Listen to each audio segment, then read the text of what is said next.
The conference hall in Beijing fell into a heavy silence. It was 2019, and top military commanders from across Asia had gathered for a joint tactical summit. As the Philippine delegation laid out their mountain warfare doctrine, General Leong, who stood abruptly, a mocking laugh escaping his lips and echoing across the room. The average Filipino trooper is what? 5'5"? 5'6". Today's warfare requires physical dominance. Height matters, size matters. This is basic military science. The room shifted with uneasy murmurs. General Leong wasn't finished. He swept his hand toward the holographic tactical display. You expect us to learn infiltration techniques from men who can barely carry a full pack? In close combat, your soldiers would be overwhelmed. They lack reach, power, presence. They simply don't meet the physical standard of a modern battlefield. Across the table, Colonel Mateo Ronquillo of the Philippine Army remained silent, face unreadable. He had heard variations of the same insult for years. What General Leong didn't realize was that he had just made the gravest mistake of his career. A joint training exercise, your best unit against ours. Leong smirked, amused. A demonstration? You mean watching your undersized soldiers struggle with real equipment? Several officers forced out nervous laughter. Very well, Leong said. Let's make it interesting. You send your best, we send ours. Then we'll see whether size truly matters. 3 months later, Mindanao, Philippines. Thick humidity pressed down on the dense Mindanao jungle.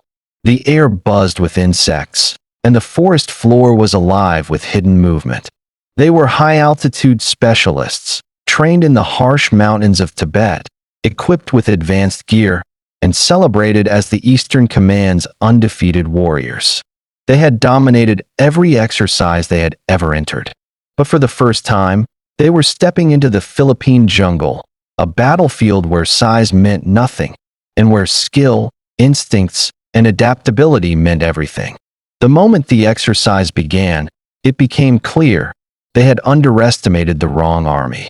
The Philippine side sent the Scout Rangers, the same unit that General Han had personally called too small to be effective. Their average height was 5 feet 6 inches.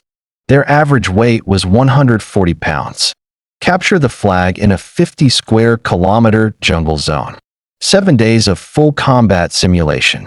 International observers from the United States, Australia, and Japan watched from the command center, curious to see how this would play out. They established a base camp, set up perimeter defenses, and began systematic grid searches. Their strategy was textbook. Overwhelming force, superior firepower, dominate the terrain through sheer physical presence. The Scout Rangers seemed to vanish. The Chinese soldiers could find nothing. Thermal imaging picked up nothing.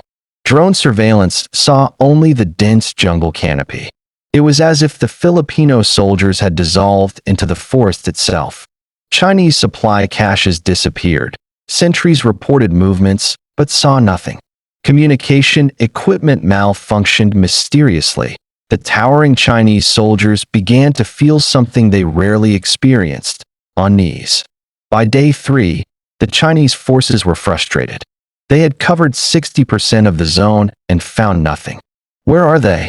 General Han demanded over the radio from the observation post. They can't just disappear. But that was exactly what the Scout Rangers had done. What General Han didn't understand was that these small Filipino soldiers had been born in these jungles. They knew every sound, every shadow, every way to move without being seen. The Scout Rangers weren't fighting the way the Chinese expected. They weren't trying to overpower anyone. They were using generations of guerrilla warfare knowledge passed down through their ranks.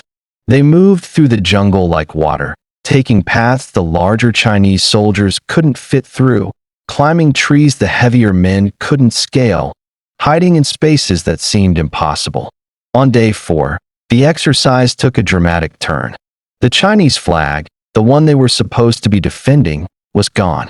In its place, a Philippine flag flew at the Chinese base camp. The Scout Rangers had infiltrated the heavily guarded camp, taken the flag, replaced it, and disappeared without a single alarm being triggered. The Chinese soldiers were stunned. "How is this possible?" They radioed to command. International observers leaned forward in disbelief. But the Scout Rangers weren't finished.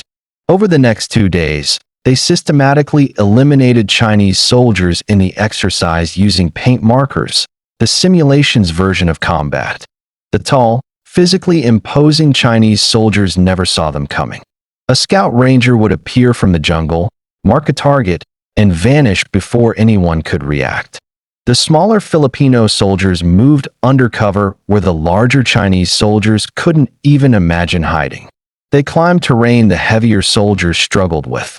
Their disadvantage had become their greatest weapon.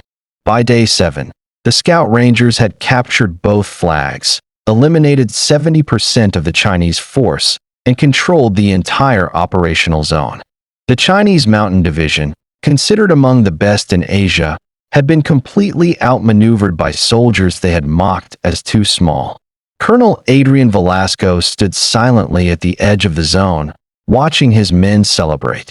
He allowed himself a small, satisfied smile. General Han Zhemin would never forget this lesson.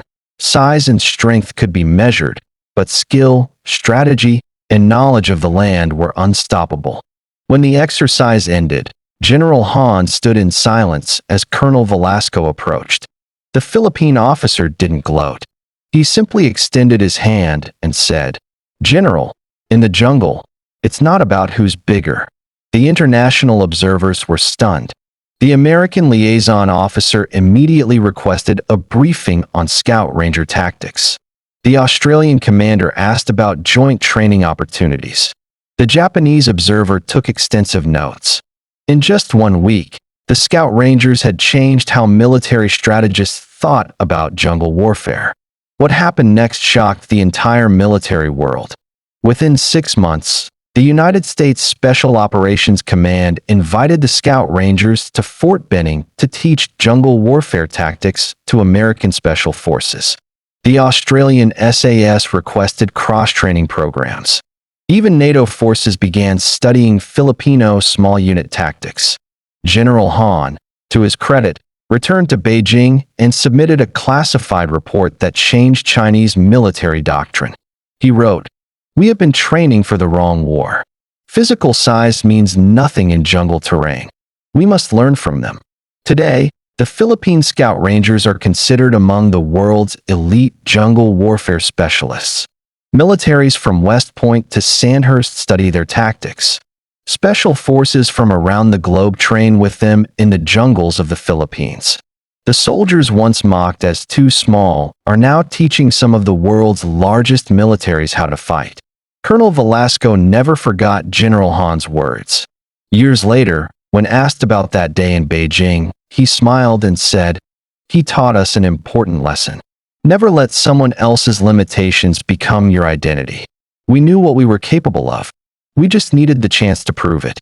The Scout Rangers didn't win because they were small.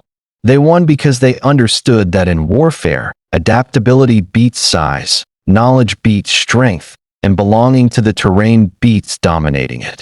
300 years of Filipino guerrilla tradition had taught them what modern military science was only now learning. The best warrior isn't always the biggest.